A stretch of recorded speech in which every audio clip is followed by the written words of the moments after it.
Letter, Dr. Seward to the Honorable Arthur Holmwood, 6th of September. My dear Art, my news today is not so good. Lucy this morning had gone back a bit. There is, however, one good thing which has arisen from it. Mrs. Westenra was naturally anxious concerning Lucy, and has consulted me professionally about her.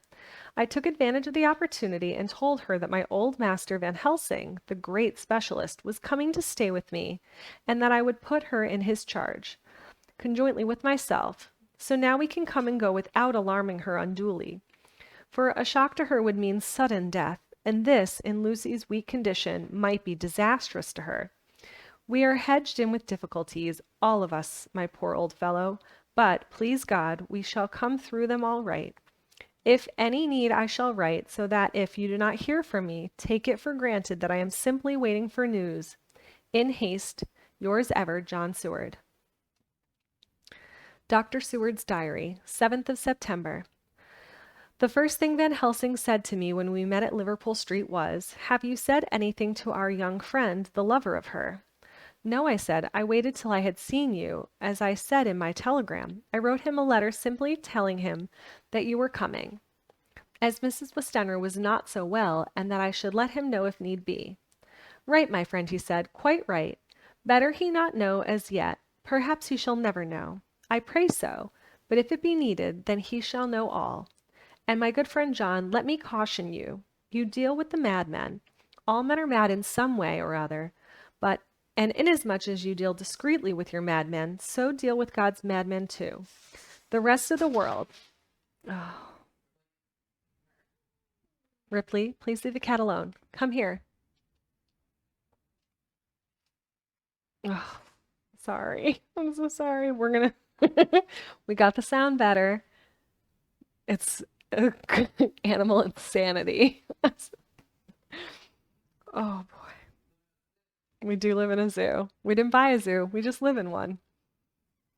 "So you shall keep knowledge in its place, where it may rest, where it may gather its kind around it and breed. You and I shall keep as yet what we know here and here." He touched me on the heart and on the forehead, and then touched himself the same way. "I have for myself thoughts at the present. Later I shall unfold to you." "Why not now?" I asked. "It may do some good.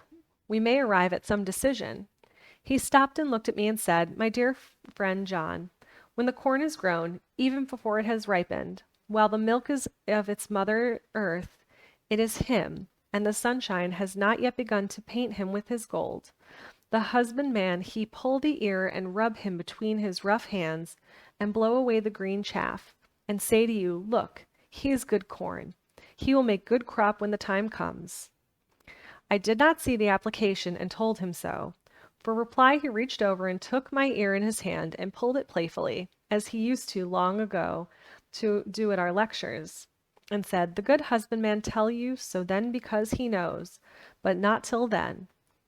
But you do not find the good husbandman dig up his planted corn to see if he grow. That is for the children who play at husbandry, and not for those who take it as of the work of their life.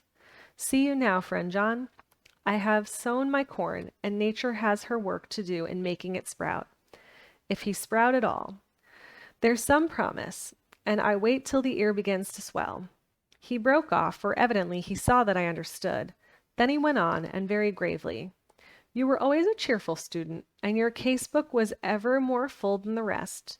You were only student then, now you are master, and I trust that good habit have not fail.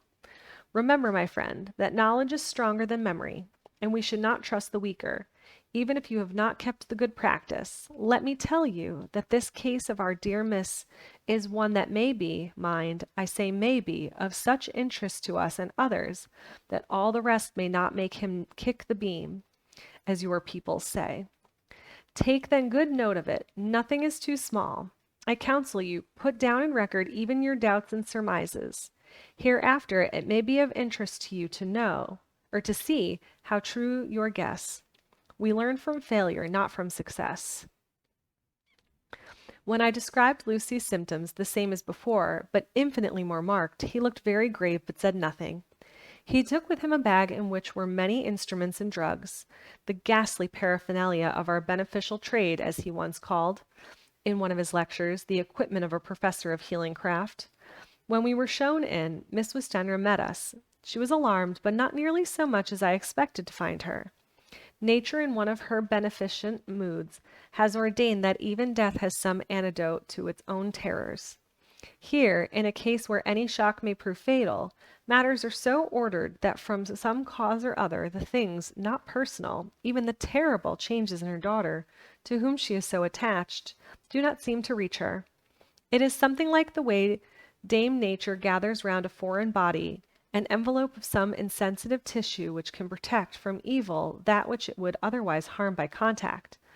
If this be an ordered selfishness, then we should pause before we condemn anyone of the vice of egoism, for there may be deeper roots for its cause than we have knowledge of. I used my knowledge of this place of spiritual pathology, and laid down a rule that she should not be present with Lucy or think of her illness more than was absolutely required. She assented readily, so readily that I saw again the hand of nature fighting for life. Van Helsing and I were shown up to Lucy's room. If I was shocked when I saw her yesterday, I was horrified when I saw her today. She was ghastly, chalkily pale. The red seemed to have gone from even her lips and gums, and the bones of her face stood out prominently. Her breathing was painful to see or hear. Van Helsing's face grew set as marble. His eyebrows converged till they almost touched over his nose. Lucy lay motionless and did not seem to have strength to speak, so for a while we were silent. Then Van Helsing beckoned to me, and we were gently out of the room. The instant we had closed the door, he stepped quickly along the passage to the next door, which was open. Then he pulled me quickly in with him and closed the door. "My God," he said, "this is dreadful. There is no time to be lost. She will die for sheer want of blood to keep the heart's action as it should be. There must be transfusion of blood at once. Is it you or me?" "I am younger and stronger, Professor. It must be me." "Then get ready at once. I shall bring up my bag. I am prepared." I went downstairs with him, and as we were going there was a knock at the hall door. When we reached the hall, the maid had just opened the door, and Arthur was stepping quickly in. He rushed up to me, saying in an eager whisper, "Jack, I was so anxious. I read between the lines of your letter and have been in an agony. The dad was better, so I ran down here to see for myself. Is not that gentleman Dr. Van Helsing? I am so thankful to you, sir, for coming." When first the professor's eye had lit upon him, he had been angry at any interruption at such a time. But now, as he took in his stalwart proportions, and recognized the strong young manhood which seemed to emanate from him, his eyes gleamed. Without a pause, he said to him gravely, as he held out his hand, "Sir, you have come in time. You are the lover of our dear miss. She is bad, very, very bad. Nay, my child, do not go like that," for he suddenly grew pale and sat down in the chair, almost fainting. "You are to help her. You can do more than any that live, and courage is your best help." "What can I do?" asked Arthur hoarsely. "Tell me, and I shall do it. My heart is hers, and I would give the last drop of blood in my body for her." The professor had a strongly humorous side, and I could from old knowledge detect a trace of its origin in his answer. "My young sir, I do not ask so much as that. Not the last." "What shall I do?" There was a fire in his eyes, and his open nostril quivered with intent. Van Helsing slapped him on the shoulder. "Come," he said, "you are a man, and it is a man we want. You are better than me, better than my friend John." Arthur looked bewildered, and the professor went on by explaining in a kindly way. "Your young miss is bad, very bad. She wants blood, and blood she must have or die. My friend John and I have consulted, and we are about to perform what we call a transfusion of blood, to transfer from full veins of one to the empty veins which pine for him. John was to give his blood, and as he is the more young and strong than me." Here John took my arm and wrung it hard in silence. "But now you are here, and you are more good than us, old or young, who toil much in the world of thought. Our nerves are not so calm and our blood not so bright than yours." Arthur turned to him and said, "If you only knew how gladly I would die for her, you would understand." He stopped with a sort of choke in his voice. "Good boy," said Van Helsing. "In the not so far off you will be happy that you have done all for her you love. Come now and be silent. You shall kiss her once before it is done, but then you must go, and you must leave at my sign. Say no word to Madame. You know how it is with her. There must be no shock. Any knowledge of this would be one. Come." We all went to Lucy's room. Arthur, by direction, remained outside. Lucy turned her head and looked at us, but said nothing. She was not asleep, but she was simply too weak to make the effort. Her eyes spoke to us, that was all. Van Helsing took some things from his bag and laid them on the little table out of sight. Then he mixed a narcotic and, coming over to the bed, said cheerily, "Now, little miss, here is your medicine. Drink it off like a good child. See, I lift you so that to swallow is easy." Yes, she made the effort with success. She always put somebody's head upright when you make them swallow, even if it's a narcotic. It astonished me how long the drug took to act. This, in fact, marked the extent of her weakness. The time seemed endless until sleep began to flicker in her eyelids. At last, however, the narcotic began to manifest its potency, and she fell into a deep sleep. When the professor was satisfied, he called Arthur into the room and bade him strip off his coat. Then he added, "You may take that one little kiss whiles I bring over the table. Friend John, help to me." So neither of us looked whilst he bent over her. Van Helsing, turning to me, said, "He is so young and strong, and of blood so pure that we need not defibrillate it." Then with swiftness, but with absolute method, Van Helsing performed the operation. As the transfusion went on, something like life seemed to come back to poor Lucy's cheeks, and through Arthur's growing pallor the joy of his face seemed absolutely to shine. After a bit I began to grow anxious, for the loss of blood was telling on Arthur. Strong man as he was, it gave me an idea of what terrible strain Lucy's system must have undergone, that what weakened Arthur only partially restored her.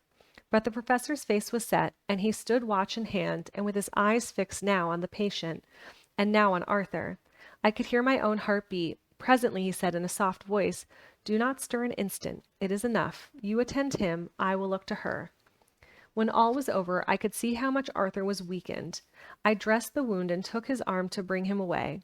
When Van Helsing spoke without turning around, the man seemed to have eyes in the back of his head. "The brave lover, I think, deserves another kiss, which he shall have presently." And as he had now finished his operation, he adjusted the pillow to the patient's head. As he did so, the narrow black velvet band, which she seemed always to wear around her throat, buckled with an old diamond buckle which her lover had given her, was dragged a little up and showed a red mark on her throat. Arthur did not notice it, but I could hear the deep hiss of indrawn breath, which is one of Van Helsing's ways of betraying emotion. He said nothing at the moment, but turned to me, saying, "Now take down our brave young lover, give him of the port wine, and let him lie down a while. He must then go home and rest, sleep much and eat much, that he may be recruited of what he has so given to his love. He must not stay here. Hold a moment. I may take it, sir, that you are anxious of result. Then bring it with you that in all ways the operation is successful. You have saved her life at this time, and you can go home and rest easy in mind that all that can be is. I shall tell her all when she is well. She shall love you none the less for what you have done. Good-bye." When Arthur had gone, I went back to the room. Lucy was sleeping gently, but her breathing was stronger. I could see the counterpane move as her breast heaved. By the bedside sat Van Helsing, looking at her intently. The velvet band again covered the red mark. I asked the professor in a whisper, "What do you make of that mark on her throat?" "What do you make of it?" "What do you make of her throat?" "What do you make of it?" "I have not seen it yet," I answered, and then and there proceeded to loose the band, just over the external jugular vein. There were 2 punctures, not large, but not wholesome looking. There was no sign of disease, but the edges were white and worn-looking, as if by some trituration. It at once occurred to me that this wound, or whatever it was, might be the means of that manifest loss of blood, but I abandoned the idea as soon as it formed, for such a thing could not be. The whole bed would have been drenched to a scarlet with the blood which the girl must have lost to leave such a pallor as she had before the transfusion. "Well," said Van Helsing. "Well," I said, "I can make nothing of it." The professor stood up. "I must go back to Amsterdam tonight," he said. "There are books and things there which I want. You must remain here all the night, and you must not let your sight pass from her. Shall I have a nurse? I asked. We are the best nurses, you and I. You keep watch all night. See that she is well fed and that nothing disturbs her. You must not sleep all the night. Later on we can sleep, you and I. I shall be back as soon as possible, and then we may begin. May begin, I said. What on earth do you mean? We shall see, he answered as he hurried out. He came back a moment later and put his head inside the door and said, with warning finger held up, Remember, she is your charge. If you leave her, the harm befall. You shall not sleep easy hereafter. Dr. Seward's diary continued. 8th of September. I sat up all night with Lucy. The opiate worked itself off towards dusk, and she waked naturally. She looked a different being from what she had been before the operation. Her spirits were good, and she was full of happy vivacity, but I could see evidences of the absolute prostration which she had undergone. When I told Mrs. Westenra that Dr. Van Helsing had directed that I should sit up with her, she almost pooh-poohed the idea, pointing out her daughter's renewed strength and excellent spirits. I was firm, however, and made preparations for my long vigil. When her maid had prepared her for the night, I came in, having in the meantime had supper, and took a seat by the bedside. She did not in any way make objection, but looked at me gratefully whenever I caught her eye. After a long spell she seemed sinking off to sleep, but with an effort seemed to pull herself together and shook it off. This was repeated several times with greater effort and with shorter pauses as the time moved on. It was apparent that she did not want to sleep, so I tackled the subject at once. You do not want to sleep? No, I am afraid. Afraid to go to sleep? Why so? It is the boon we all crave for. Ah, not if you were like me. If sleep was to you a presage of horror. A presage of horror? What on earth do you mean? I don't know. Oh, I don't know. And that is what is so terrible. All this weakness comes to me in sleep, until I dread the very thought. But, my dear girl, you may sleep tonight. I am here watching you and can promise that nothing will happen. I can trust you. I seized the opportunity and said, I promise you that if I see any evidence of bad dreams, I will wake you at once. You will? Oh, will you really? How good you are to me. Then I will sleep. And almost at the words she gave a deep sigh of relief and sank back asleep. All night long I watched by her. She never stirred, but slept on in a deep, tranquil, life-giving, health-giving sleep. Her lips were slightly parted, and her breast rose and fell with the regularity of a pendulum. There was a smile on her face, and it was evident that no bad dreams had come to disturb her peace of mind. In the early morning her maid came, and I left her in her care, and took myself back home, for I was anxious about many things. I sent a short wire to Van Helsing and to Arthur, telling them of the excellent result of the operation. My own work, with its manifold arrears, took me all day to clear off. It was dark when I was able to inquire about my zoophagous patient. The report was good. He had been quiet. He had been quite quiet for the past day and night. A telegram came from Van Helsing at Amsterdam whilst I was at dinner, suggesting that I should be at Hillingham tonight, as it would be well at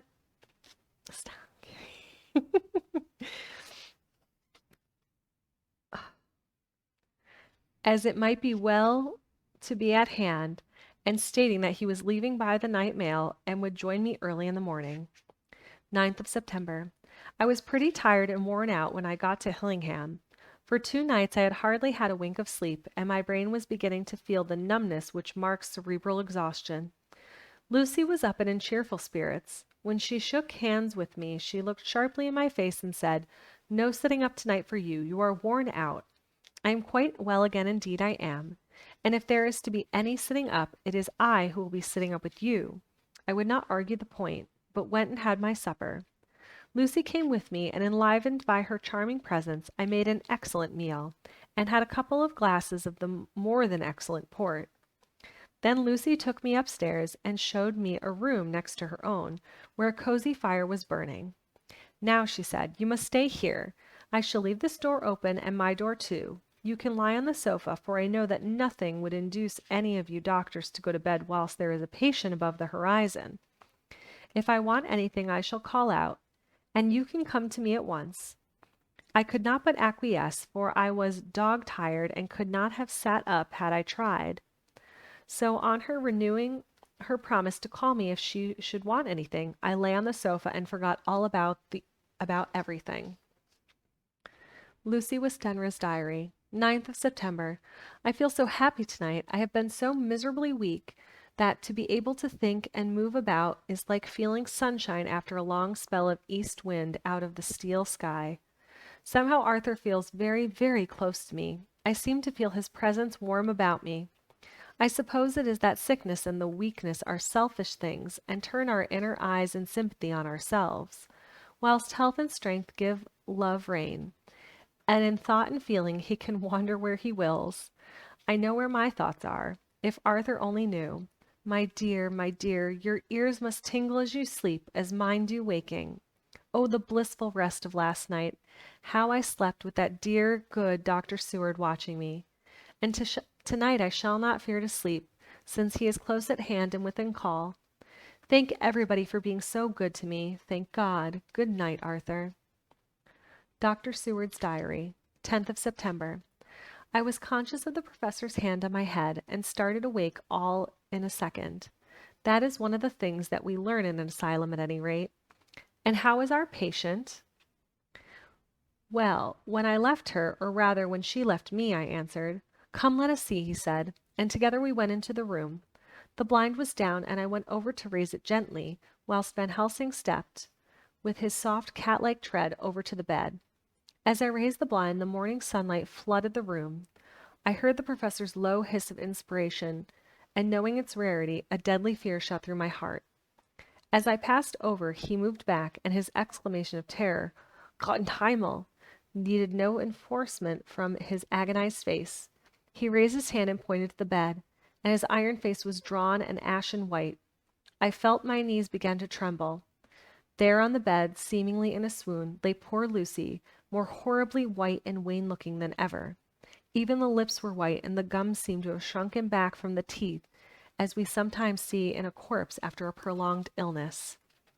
Van Helsing raised his foot to stamp in anger, but the instinct of his life and all the long years of habit stood to him, and he put it down again softly. Quick, he said, bring the brandy. I flew to the dining room and returned with a decanter. He wetted the poor white lips with it, and together we rubbed palm and wrist and heart. He felt her heart, and after a few moments of agonizing suspense said, It is not too late. It beats. Tough but feebly.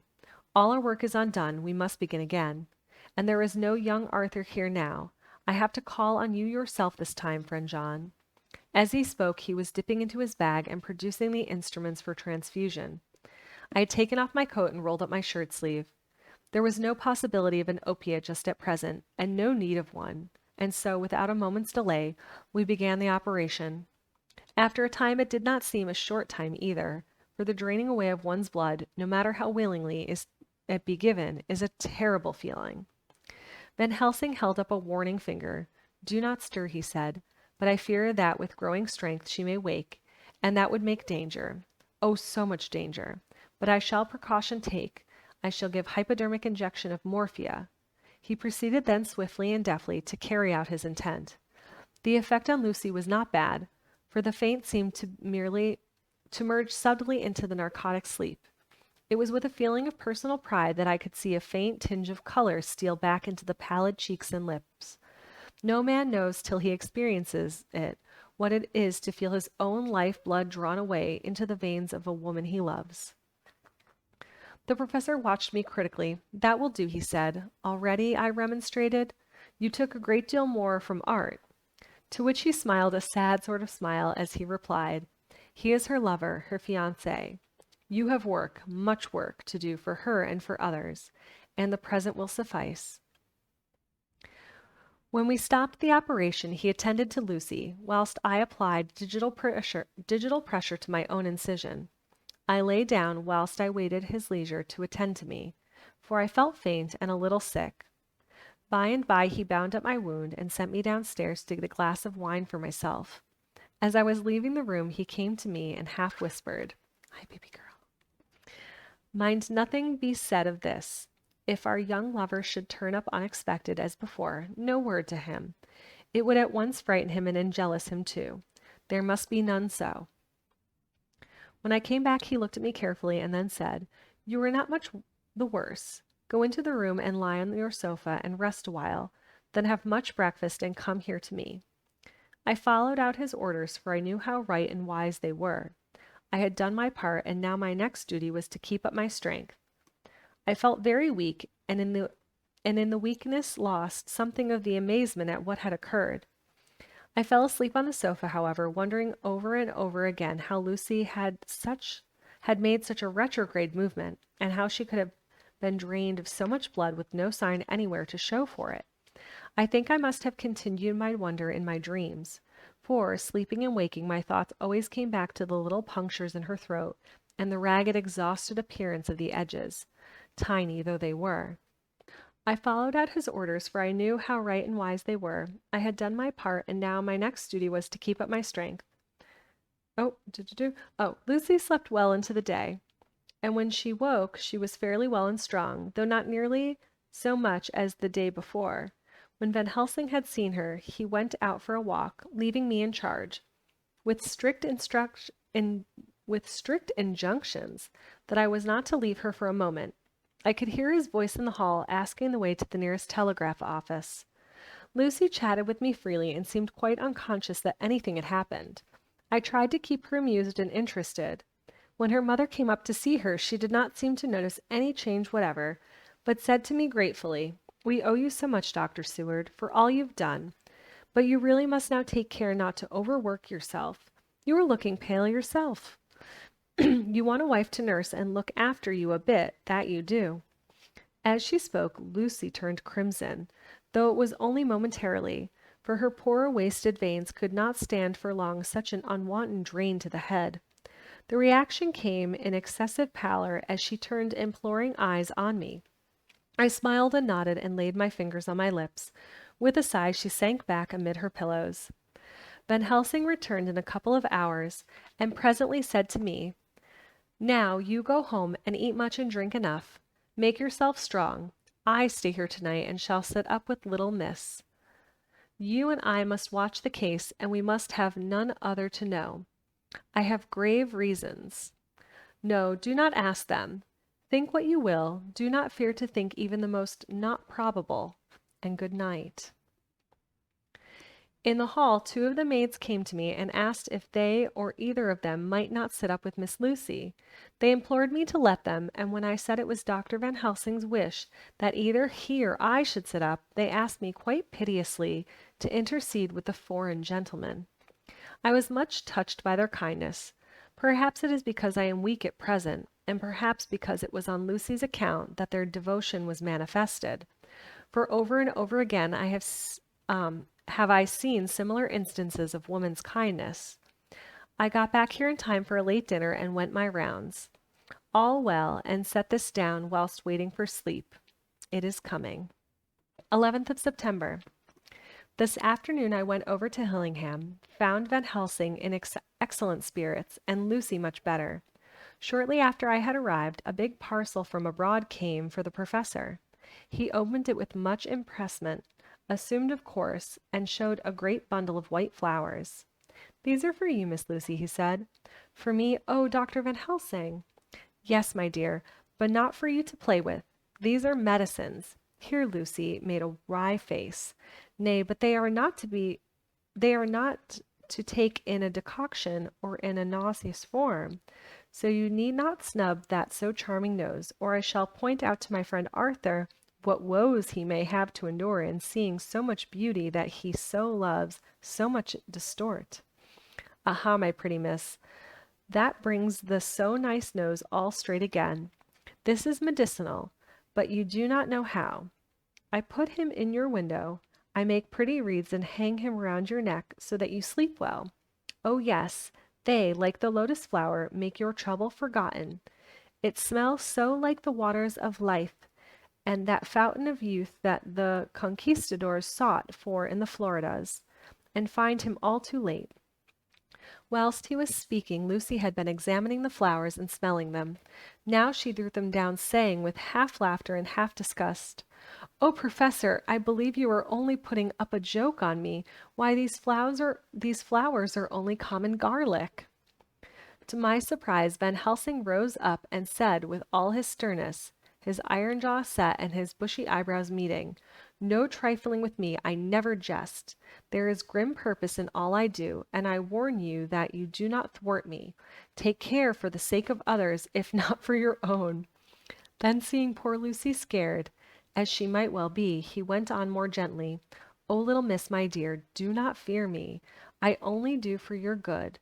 But there is much virtue to you in those so common flower. See, I place them myself in your room. I make myself the wreath that you are to wear. But hush, no telling to others that make so inquisitive questions. We must obey, and silence is a part of obedience, and obedience is to bring you strong and well into loving arms that wait for you. Now sit still a while. Come with me. Friend John, you shall help me deck the room with garlic, which is all the way from Haarlem, where my friend Vanderpool raised herb in his glass house all the year. I had to telegraph yesterday, or they would not have been here." We went into the room, taking the flowers with us. The professor's actions were certainly odd, and not to be found in any pharmacopoeia that I ever heard of. First he fastened up the window and latched them securely. Next, taking a handful of the flowers, he rubbed them all over the sashes, as though to ensure that every whiff of air might get into be laden with garlic smell. Then, when the wisp he rubbed all over the jamb of the door, above, below, and at each side, and round the fireplace in the same way. It all seemed grotesque to me, and presently I said, "Well, Professor, I know you always have a reason for what you do, but this certainly puzzles me. It is well we have no skeptic here, or he would say that you were working some spell to keep out an evil spirit." "Perhaps I am," he answered quietly, as he began to make the wreath which Lucy was to wear around her neck. Then he waited whilst Lucy made her toilet for the night, and when she was in bed and came and found him, fixed the wreath of garlic around her neck.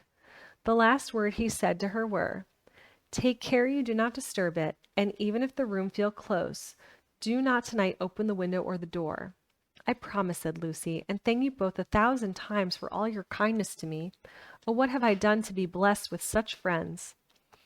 As we left the house in my fly, which was waiting, Van Helsing said, "Tonight I can sleep in peace, and sleep I want. 2 nights of travel, much reading in the day between, and much anxiety on the day to follow, and a night to sit up, without to wink. Tomorrow in the morning early you call for me, and we come together to see our pretty miss. So much more strong for my spell, which I have worked. Ho, ho."